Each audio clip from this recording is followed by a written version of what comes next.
Sud Radio, le grand matin week-end, 7h-10h. Laurence Perrault. Et juste avant 10h, si vous nous rejoignez, on va parler entre autres de l'ail de la Drôme. Eh oui, parce que là aussi c'est une grande célébrité du côté de la Drôme et puis surtout pour nos assiettes en règle générale. Mais juste avant, et on va le faire dès maintenant, je vous propose de revenir sur ce que vous avez peut-être reçu dans vos boîtes mail, des mails vous annonçant les pixels de suivi. Savez-vous ce que c'est? Savez-vous ce que c'est? On en parle avec mon invité, Damien Bancal. Bonjour. Bonjour. Vous êtes le fondateur de Zataz.com. Un mot sur Zataz?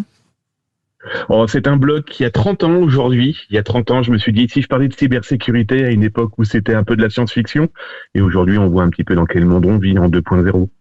Exactement. Alors, on reçoit tous et toutes depuis quelques jours, voire peut-être quelques semaines maintenant, des mails des gens chez qui nous sommes plus ou moins abonnés de façon totalement volontaire ou un peu inconsciente parce que on a cliqué sur accepter les cookies ou qu'on a laissé notre mail lorsqu'on a acheté notre dernier vêtement sur tel ou tel magasin.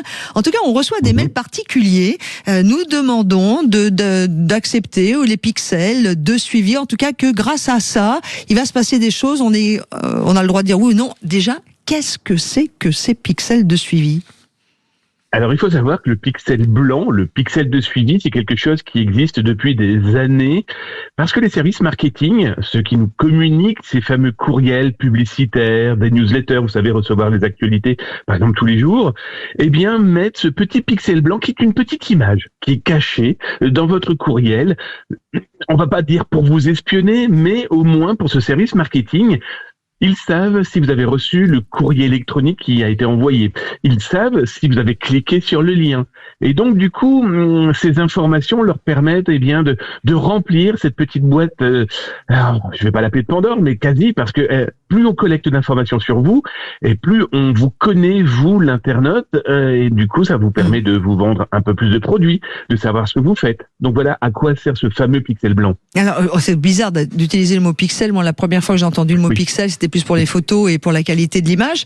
On pourrait l'appeler pixel espion, on pourrait l'appeler comme ça, vu ce que vous nous expliquez. Pourquoi maintenant il y a ces mails qui nous arrivent? C'est la CNIL qui s'en est mêlée? Oui, c'est tout à fait ça. La Commission nationale informatique et des libertés, eh bien, a recommandé, je vous parle de ça, on est au mois de mars 2026, expliquer que ces fameux petits pixels, alors pourquoi d'ailleurs ça s'appelle les petits pixels, c'est juste une image. C'est une image qui est blanche, et donc du coup on la voit pas, blanc sur blanc, et bien du coup on n'y prête même pas du tout attention. Et donc du coup, la CNIL a quand même rappelé à toutes ces entreprises que c'est bien beau de vouloir savoir, avoir des informations sur les personnes qui reçoivent ces courriers électroniques, mais il faut quand même alerter celui qui lit. C'est comme si vous étiez bien devant votre radio et qu'il y avait un petit bip qui apparaît toutes les 30 secondes pour savoir si vous êtes bien derrière l'appareil. Voilà, c'est exactement pareil pour ces mails. Et donc la CNIL a dit, OK, vous avez ce genre d'outil marketing, mais il faut quand même prévenir celui qui reçoit son courrier. C'est parce que vous vous invitez chez lui quand même. Bah c'est clair. Il le faisait par obligation pour les cookies, c'est-à-dire on reçoit toujours quand on arrive sur un site accepter tout, rien accepter, etc. pour les cookies. Les pixels, c'était pas du tout le cas. On nous demande, et c'est maintenant pour cela qu'on reçoit tous ces mails, notre consentement à la façon des cookies en fait. Oui, complètement ça. Sachant que, pardon de le dire, mais j'ai trouvé un certain nombre de ces courriels un petit peu vicieux parce que on vous dit pas, donnez-nous l'accord de vous placer un pixel pour en savoir un peu plus sur vous. Non. Les courriers que nous on a pu recevoir, c'est dites-nous si vous souhaitez ne pas en recevoir. Donc du coup, ça impose l'internaute de faire toute une démarche pour dire non, j'en veux pas. Alors je vous cache pas que pendant les vacances, un courrier électronique, voire plusieurs, qui ressemblent, qu'on le veuille ou non, à de la publicité, et donc je pense que énormément de gens vont le jeter. Non, lisez-le correctement. Parce que les entreprises, et je peux en citer une par exemple, il y en a plein d'autres, ils ont clairement mis des liens qui vous permettent de les enlever rapidement, ces pixels blancs. Par contre, il y a d'autres sociétés où, je vais très vite avec vous, on a mis plusieurs minutes à cliquer pour potentiellement comprendre à quoi ça servait. Qu'est-ce qu'on risque si on ne fait rien et puis que les pixels vont continuer d'exister comme ils existaient avant, en fait? Bien sûr. Alors, on ne risque pas grand-chose. Je vais être très honnête avec vous. Il n'y a pas de risque d'infiltration, de piratage. Non, mais ça continue à cartographier votre vie numérique. Écoutez, c'est simple, vous recevez par exemple 50 courriers électroniques par jour, dans lequel c'est 50 entreprises différentes. Il y a ce fameux pixel blanc, ça va quand même récupérer votre IP, vous savez, cette fameuse immatriculation Internet. Oui, tout à fait. Ça va récupérer aussi, l'environnement, j'entends par là, de votre consommation, sur quoi vous allez cliquer, à quelle heure vous avez téléchargé, que vous avez pu lire potentiellement ce courriel. Eh bien, tout ça, c'est quand même de la donnée, de la data accumulée et additionnée avec d'autres. Eh bien, on commence à avoir une cartographie de plus en plus précise de vous, l'internaute.